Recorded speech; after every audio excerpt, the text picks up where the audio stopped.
Le stade blessé, c'est terrible. Je crois qu'après avoir vu ça, on peut mourir tranquille.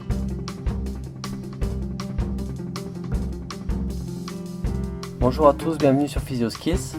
Aujourd'hui, j'ai le plaisir de recevoir Arnaud Drouot, qui est kinésithérapeute au club de rugby de l'UBB, qui évolue en top 14. Arnaud a aussi travaillé avec l'équipe de France d'athlétisme, notamment avec le groupe Sprint. Avec lui, nous définirons ce qu'est le sprint et ses caractéristiques physiologiques et biomécaniques. Il nous expliquera les différences entre le sprint en athlétisme et celui en sport collectif, et ce que cela implique sur le type de prévention à effectuer. Nous aborderons ensuite l'ensemble des pathologies relatives au sprint et plus particulièrement la lésion des ischio-jambiers. Et pour finir, Arnaud nous parlera des facteurs de risque, du traitement et de la prévention de la blessure des ischio-jambiers. J'espère que cet épisode vous plaira. Bonne écoute.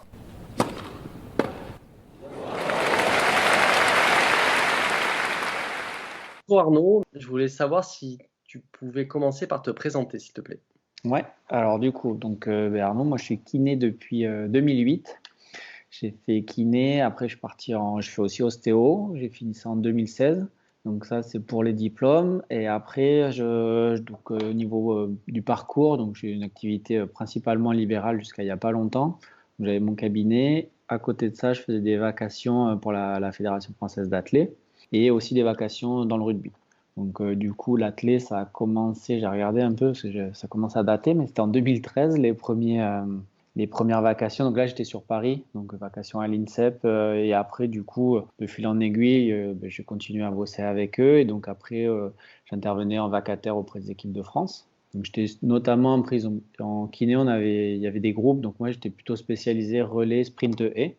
Voilà, et donc maintenant actuellement, alors j'ai un peu lâché justement ces vacations auprès de l'athlé parce que mes nouvelles occupations me permettent plus de le faire, mais du coup là maintenant je suis donc salarié au club de rugby à l'Union Bordeaux-Bègles. Ok, donc aujourd'hui je voulais parler du sprint avec toi et peut-être qu'on pourrait commencer par définir un peu ce qu'est le sprint, à partir de quelle vitesse on estime que c'est un sprint, quelle distance, est-ce qu'il y a un peu des curseurs comme ça? Ouais, alors donc le sprint déjà, alors c'est pas forcément une notion de vitesse en termes de quantificatif quoi, vraiment de chiffres. C'est vraiment la course pour un individu une vitesse maximale ou presque maximale, quoi. Ça, on parle de sprint dans ces cas-là. La définition, c'est vraiment de propulser le corps, le sujet, sur un terrain le plus vite possible. Donc ça, c'est vraiment la vitesse du sprint. Et donc après, au niveau de l'athlé, on appelle sprint souvent. Après, tout est course de vitesse, hein, parce que même un marathon, c'est celui qui va le plus vite qui a gagné. Donc c'est aussi de la vitesse.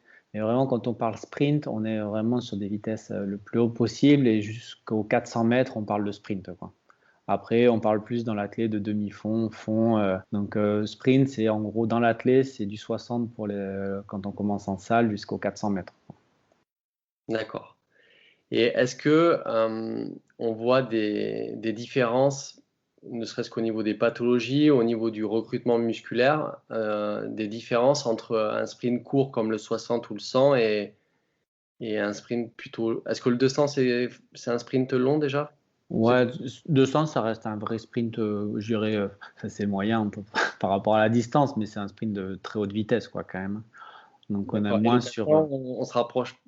ouais, il y a plus cette résistance à l'effort qui intervient dans le 400, qui est plus longue, qui fait même intervenir physiologiquement d'autres filières. Donc c'est vrai que sur le 200, on est encore sur du sprint, un peu comme sur du 100 mètres, quoi. Est-ce qu'on est déjà un petit peu dans le lactique sur le 200 ou Ouais, c'est ouais. Oui, il y a une résistance, hein, déjà. Alors que les athlètes, en fonction du niveau, arrivent à repousser plus ou moins loin, quoi. Mais bien sûr, il y a du lactique dans le Ah, 400. L'idée, c'est d'arriver à y résister, quoi. et sur le 200? Et sur le du 100, il n'y a pas cette notion-là, quoi. Un peu moins, en tout cas. Ok. Beaucoup moins. Il Et y en sur a. 60 et 100, c'est purement de l'explosivité. Enfin, Ouais, voilà. ok. Exactement. Justement, je voulais prendre l'exemple du 100 mètres et que tu nous expliques un peu les différentes phases du 100 mètres. Ouais. Du coup, donc le 100 mètres, pour faire simple, hein, il y a vraiment la phase du starting block, donc déjà le temps de réaction. Après, en termes de course, il y a toute la phase de propulsion, où là, on voit visuellement, c'est quand l'athlète est encore couché, quoi. Il n'est pas encore relevé, c'est toute cette phase de propulsion.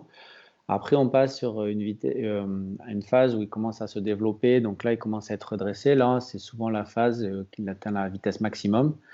Et la dernière phase, en fait, ça consiste plutôt à une phase où l'athlète maintient cette vitesse le plus longtemps possible, quoi. Donc, ça fait vraiment une phase de propulsion, arriver à une vitesse vraiment forte et maximale et la maintenir le plus longtemps possible. Et la phase de poussée sur un 100 mètres au haut niveau, on va dire, elle est sur combien de mètres? J'ai pas franchement, j'ai pas les chiffres en tête parce qu'en plus, je pense que c'est très athlète dépendant. Tu vas avoir des athlètes, tu sais, qui vont être très explosifs, qui vont être très vite à leur vitesse max, mais souvent, de mémoire, la vitesse max, elle intervient à partir de 30 mètres, 40 mètres, je crois, autour de 30 mètres. Donc, ça veut dire que les athlètes, en fait, ont cette capacité à recruter, à arriver le plus vite possible à leur vitesse maximum, mais c'est autour de 30 mètres, quoi, à peu près, de Et ils mémoire. arrivent à la maintenir combien de temps? Et bien après, c'est là qui fait la différence. Par exemple, il y avait une modélisation qui était super bien faite sur Usain Bolt, où il voyait que lui, il arrivait à la maintenir très haute. Là, genre, ouais, c'est pareil, c'est athlète dépendant, mais en tout cas, quand on regarde une courbe d'accélération, clairement, une fois que la vitesse max est atteinte, peut-être autour de 30 mètres à peu près, après, elle décroît, quoi. Elle décroît, et celui qui va le plus vite, c'est celui qui arrive à avoir la pente descendante la moins raide, quoi. Donc elle décroît dès 30-40 mètres. Ouais, à peu près. C'est vraiment, ouais, ça dépend quand même des athlètes, mais c'est dans ces eaux-là, autour de 40 mètres, je pense. Ouais. Ok. Et donc, dans un sport collectif, la phase de poussée, finalement, elle va être beaucoup plus courte. Ouais, dans un sport co, c'est un peu différent dans le sens où déjà, il n'y a pas ce départ en start. C'est rare que l'athlète soit à l'arrêt complet. Tu sais, souvent, moi je prends l'exemple du rugby, ils prennent les ballons un peu lancés, même s'il est en petite activité. Il y a toujours une petite mise en action qui est différente.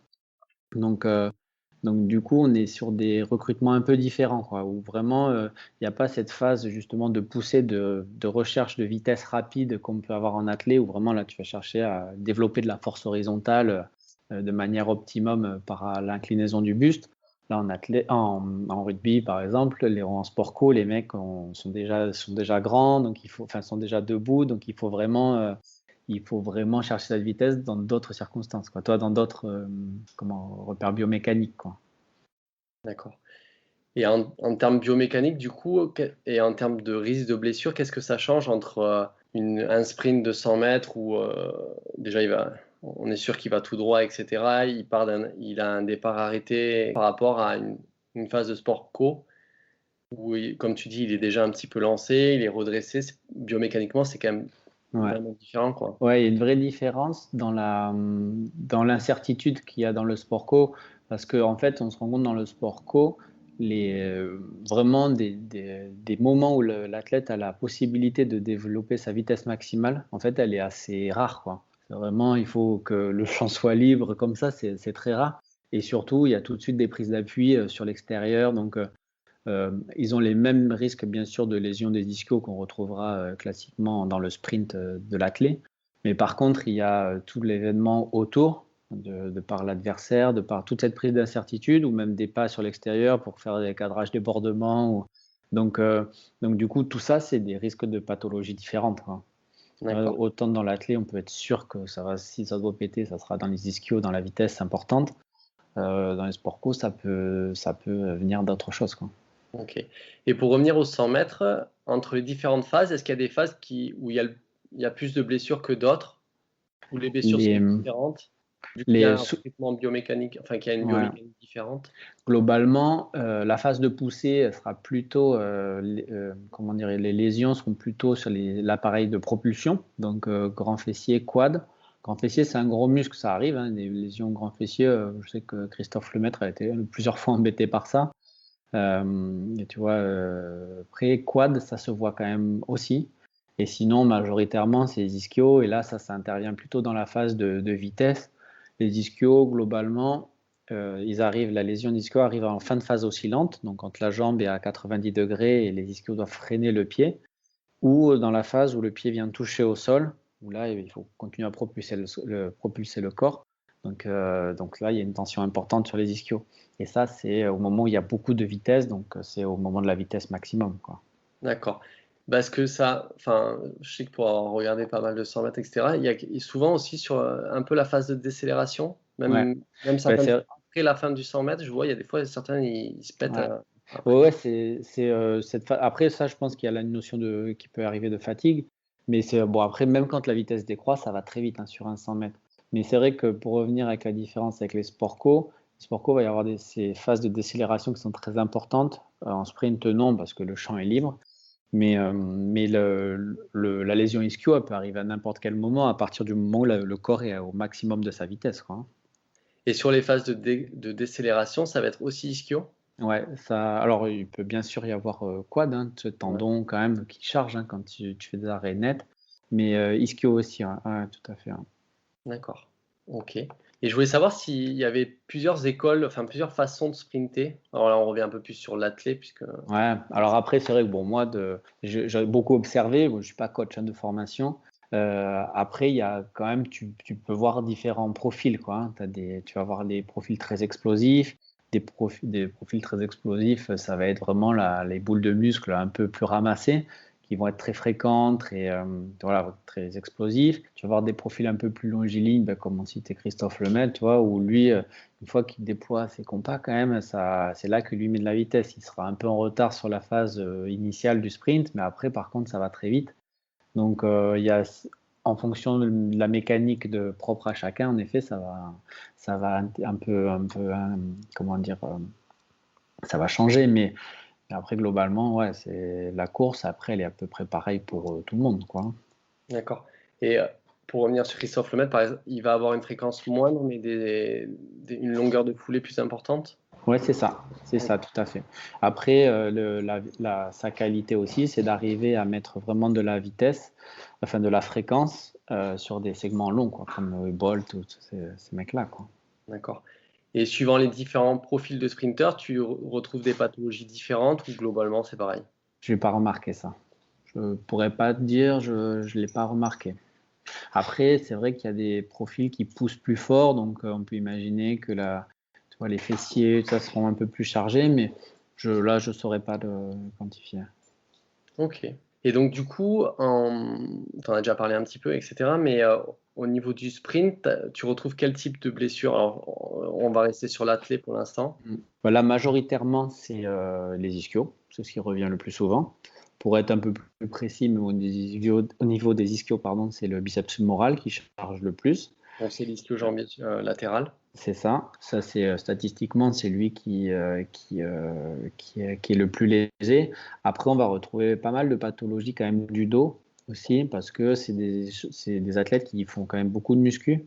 Un des facteurs explicatifs, c'était le squat. Ils chargent en squat, donc la zone lombaire, lombo-sacrée, est souvent quand même des sièges de lésions, de blessures. Après, il y a toutes les pathologies du pied.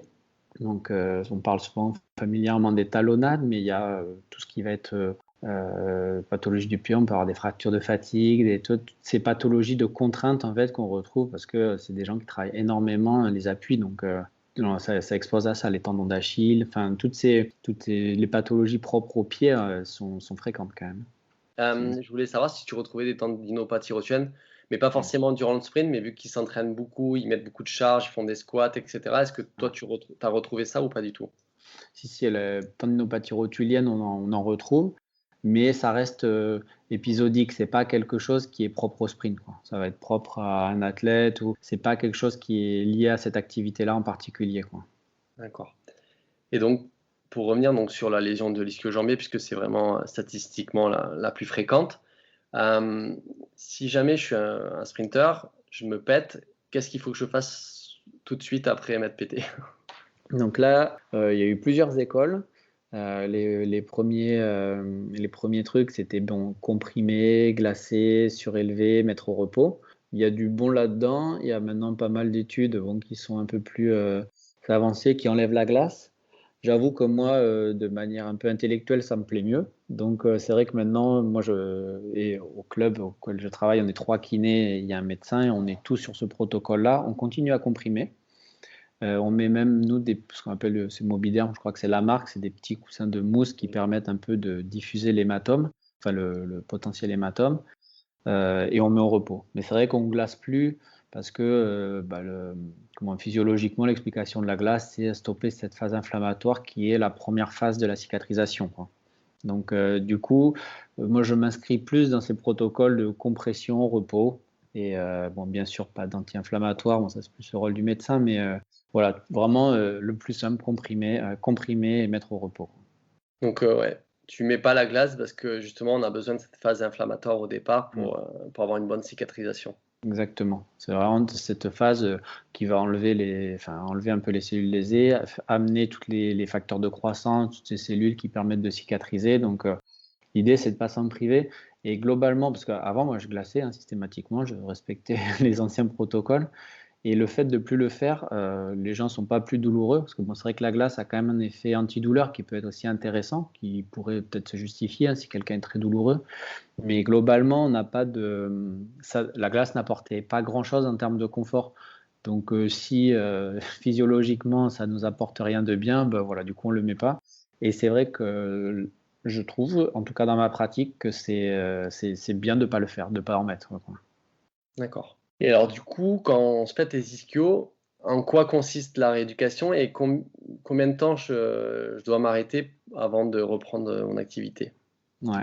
Alors ça, pour les ischios, bon déjà le truc le plus important, c'est le diagnostic, voir comment c'est cassé, comment c'est vraiment abîmé. Donc du coup, l'examen clinique est primordial. Donc bon, après le diagnostic appartient au médecin, donc il y a vraiment cet examen à faire. L'échographie est souvent quand même un bon indicateur quand même, parce que ça nous permet au moins de savoir si ça a saigné ou pas. Pour moi, le principal élément qui fait la durée ou pas d'une lésion musculaire, c'est cette collection de sang qui peut y avoir, quoi. En gros, si la fibre s'est déchirée, la fibre ou le décollement entre les aponevroses est important et qu'il y a une collection de sang, une collection liquidienne qui est importante, c'est quand même de moins bons pronostics en termes de durée, quoi. Tu peux avoir aussi des lésions, ce qu'on appelle conjonctives, des lésions du tendon ou des choses comme ça. Et est-ce que pour toi, le temps d'arrêt est le même ou ça peut... Franchement, maintenant, je pense vraiment que c'est individu dépendant. Moi, j'ai la chance de bosser du coup avec beaucoup de nationalités, beaucoup d'Iliens là dans le rugby et tout. Et on se fie uniquement à la clinique parce que en termes de récupération, parce qu'il y a des fois des imageries où justement tu vas avoir un peu plus de conjonctif. Et, euh, et franchement, c'est très difficile de donner un délai. Pour moi, ce qui est l'élément le plus déterminant, c'est plutôt l'importance de la lésion en termes de taille, mais surtout cet épanchement liquidien ou pas, quoi. D'accord. Une fois que bon, j'ai fait ma rééducation, etc., quand est-ce que je peux reprendre le sprint? Donc, à partir de quels critères Mm. et comment surtout? Ouais, ça c'est la phase un peu la plus compliquée. C'est-à-dire que bon, déjà l'examen clinique initial est important et cet examen clinique, il faut qu'il soit validé pour la reprise de la course. Donc toujours dans l'idée, c'est de remettre de la mécanique de course. Moi, je sais que dans mes rééducations, j'aime la mettre le plus tôt possible.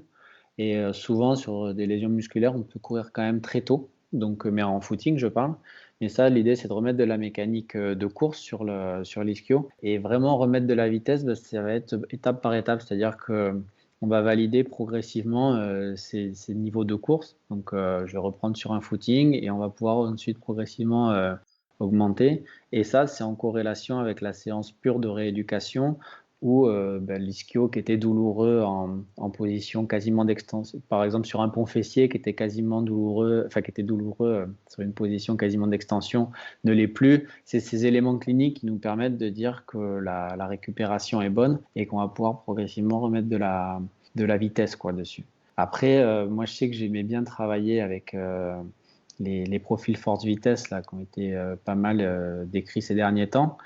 Moi, c'est pas facile parce que l'idée, c'est d'avoir le profil de la personne avant lésion pour savoir si elle peut reprendre, savoir si elle est revenue à son niveau d'antan, quoi. Donc, si on l'a pas, c'est impossible de l'utiliser comme tel.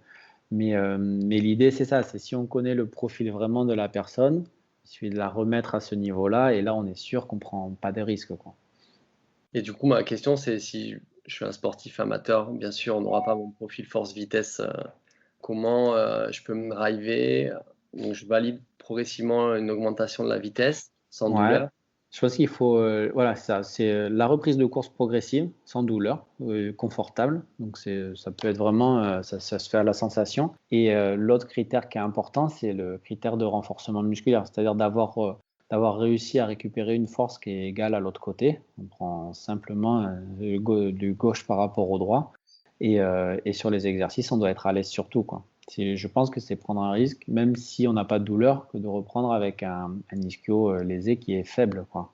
Donc je pense que les exercices mis en place lors des rééducations doivent être complètement indolores et avec des bonnes sensations, quoi. Enfin, se sentir fort sur la zone lésée, quoi. Par rapport à la lésion d'ischio-jambier, bon, à part une faiblesse de l'ischio-jambier ou le fait que tu te sois déjà pété l'ischio-jambier qui augmente le risque de blessure, est-ce qu'il y a d'autres facteurs de risque importants comme, je sais pas moi, une faiblesse du grand fessier ou des choses comme ça? Oui, oui, après, sur le sprint, en fait, c'est pareil, ça a été toute une démarche, ça, mais longtemps, bon, on travaillait les ischios de manière analytique. C'est vrai qu'il y a même, moi je me souviens à l'avènement du Copenhague, là, cet exercice où on est à genoux et on tient, les pieds sont tenus, on se laisse tomber. On a l'impression que c'était le nordique, quoi, hein. Oui, pardon, nordique. Copenhague, c'est pour les adducteurs. Nordic hamstring, donc celui où, en effet, on se laisse tomber comme ça, on retient. C'était vraiment, enfin moi quand je bossais dans le sprint, je croyais que c'était la révolution cet exercice parce que les athlètes arrivaient, en plus c'est hyper simple, hein, on le met en place et pour nous c'était le truc facile, dire regarde, t'es nul parce que franchement mais quelqu'un comme ça, au bout de 20 degrés il s'écroule, donc c'est dire ah bah tiens toi t'as pas de force dans les ischios, c'est normal que tu te pètes. Donc c'était super, toutes les études montraient que grâce à ça on se pétait plus les ischios. Alors moi je suis pas un très grand, j'aime bien lire des articles, mais je suis pas formé à la lecture critique. Mais c'est vrai qu'après, en regardant bien, et dans ma pratique, moi, je voyais que du coup, je faisais faire ça à tous mes athlètes en prévention. Donc là, ils commençaient à être vraiment tous solides des ischios, ils résistaient bien, ils arrivaient certains même à remonter et tout. Mais en termes d'incidence de blessure, j'en avais encore beaucoup quand même. Et en fait, quand on regarde un peu justement ces articles, on se rend compte que c'était un exercice d'ischio versus rien, quoi. Donc, en gros, ça montrait que quand on renforce un muscle, il est plus fort. Bon, c'était intéressant, mais donc tout ça pour dire qu'en effet, les ischios, de manière analytique, c'est important de les renforcer. Mais par contre, il faut vraiment travailler toute la chaîne de propulsion. Donc, le grand fessier, hyper important, les mollets. C'est la petite image de la résistance de la chaîne. C'est le maillon le plus faible qui fait la résistance de la chaîne, quoi. Donc, les ischios, c'est une part.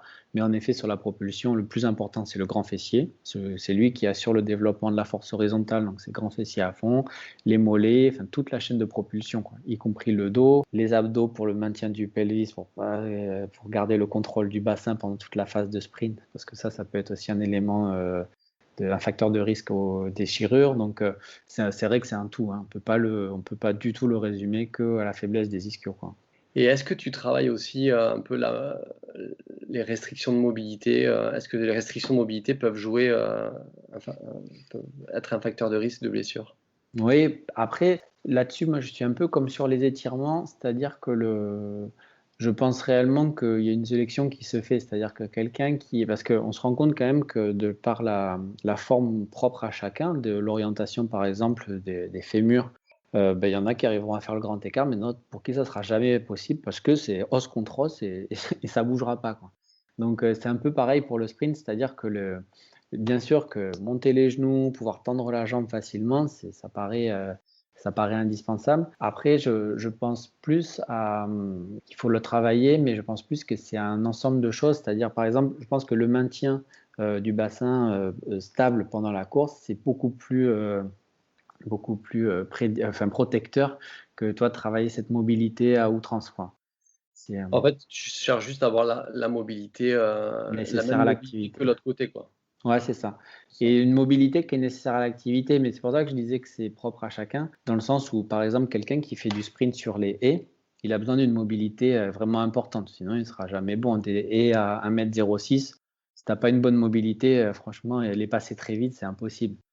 Mais la sélection, elle se fera parce que cette mobilité, tu peux la travailler, mais pour l'acquérir, c'est compliqué. Et si c'est pas dans ta mécanique à toi, tu l'auras jamais, quoi. En tout cas haut niveau, hein. Après, je dis pas que tout le monde peut pas s'aider, mais c'est quand même, de par l'activité, ça sélectionne, quoi. Ok. Du coup, pour finir cet entretien, comment je peux prévenir, on en a déjà un petit Ouais. peu parlé, mais comment je peux prévenir la lésion des ischio-jambiers? Ouais, la meilleure prévention, c'est le renforcement de la chaîne postérieure et tout ce qui va développer cette propulsion, cette force, pardon, horizontale. Donc, c'est notamment un gros travail sur les fessiers. Gros travail sur les fessiers. Travail de pied important aussi. Donc, quand je dis travail de pied, c'est renforcement du pied. Donc, on peut le dissocier les muscles propres au pied, les muscles intrinsèques du pied, avec des exercices tout simples, avec une serviette, venir la serrer, enfin vraiment crocheter les pieds. Ça, c'est une première étape. Après, travail des mollets, important. Et travail des ischios, mais vraiment, il faut que tout travaille ensemble, comme on disait. Il faut faire que des ischios. En plus, ça, les études le montrent bien, c'est que des ischios forts sont pas du tout, enfin, ne permettent pas d'éviter les lésions des ischios, quoi. C'est parce que c'est un ensemble. Il faut être fort des grands fessiers, en gros, des ischios et des mollets. Il faut que toute la chaîne postérieure, et du dos d'ailleurs, mais toute la chaîne postérieure soit solide, quoi. Ok. Et par rapport aux blessures dans les sports collectifs, est-ce que tu travailles différemment au niveau de la prévention ou c'est pareil finalement? C'est beaucoup plus dur en sport co parce qu'ils ont plein de trucs à faire à côté. En sport, en sprint, c'est assez bien rythmé, hein. D'ailleurs, c'est globalement, les coachs, bon, ils ont bien sûr chacun leur technique d'entraînement, mais tu retrouves toujours à peu près la même chose. Et tu vois, par exemple, pour donner les athlètes, moi, quand j'étais à l'INSEP, tous les samedis matins, ils font des côtes. Développement de, tu vois, grand fessier, on en revient, tout cet appareil de propulsion. Donc, tu vois, ça, c'est bien rythmé. Dans le sport co, c'est différent parce qu'il y a beaucoup de choses à travailler. Moi, je reprends l'exemple du rugby que je connais. Il y a la muscu, il y a l'habileté au poste, il y a des travails spécifiques des avant, des arrières. Donc, tout ça, ça s'additionne. Donc, c'est difficile. Le travail, il se fait vraiment dans la phase de préparation d'avant-saison, quoi. Et là, ben, nous, le préparateur physique avec lequel on travaille, mettre des cotes. Mais en gros, l'idée, c'est de formater tout de suite les membres inférieurs pour le sprint. Et après, ça s'entretient le reste de la saison, quoi. C'est pas un truc que tu peux faire toute l'année comme en athlée, quoi. Et est-ce que sur les sports co comme le rugby, tu vas travailler plus tout ce qui est fessier, etc. parce que tu as quand même des courses latérales avec des changements de direction que tu ne retrouves pas en athlée ou finalement pas plus que ça? Si, si, bien sûr. On le travaille beaucoup. Et puis, nous, on a un peu pour le coup, la pathologie qui nous fait tous un peu peur, c'est la rupture des croisés. Et c'est vrai que du coup, tous ces éléments d'instabilité qu'il peut y avoir, on les travaille beaucoup. Donc, là, notamment moyen fessier, plutôt les stabilisateurs sur l'extérieur, ceux-là, on les travaille énormément, quoi. Mais tout, enfin, en vrai, c'est ça qui est un peu, qui revient, c'est que c'est un ensemble, quoi. Tu peux pas vraiment isoler une partie par rapport à l'autre.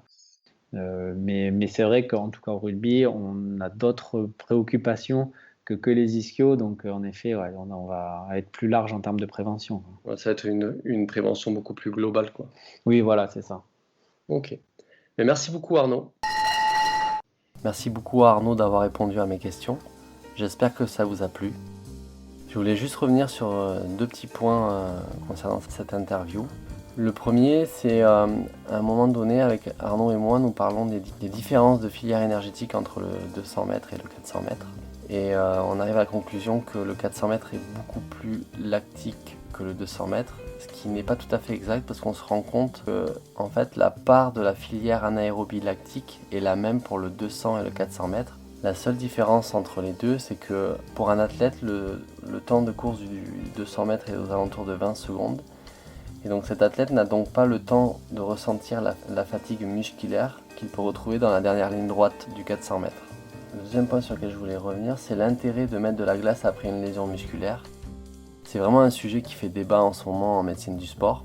Alors je suis assez d'accord avec Arnaud sur le fait que on ne recherche pas forcément l'effet anti-inflammatoire de la glace juste après la survenue d'une lésion, parce qu'on a vraiment besoin de cette phase inflammatoire pour permettre une bonne cicatrisation. Mais il ne faut pas oublier que la glace a aussi un rôle antalgique, et donc il peut être conseillé de mettre de la glace si la douleur est vraiment très importante. Si vous avez d'autres questions, vous pouvez retrouver Arnaud Drouot sur LinkedIn. Quant à moi, vous pouvez me retrouver sur LinkedIn sous le nom Sébastien Henriat et sur Instagram et Facebook sous le nom Physioskill Podcast. Si vous avez aimé cet épisode, n'hésitez pas à le repartager avec vos amis sur les réseaux sociaux et à mettre une note sur les différentes plateformes d'écoute de votre choix. J'espère vous retrouver dans 3 semaines. À bientôt.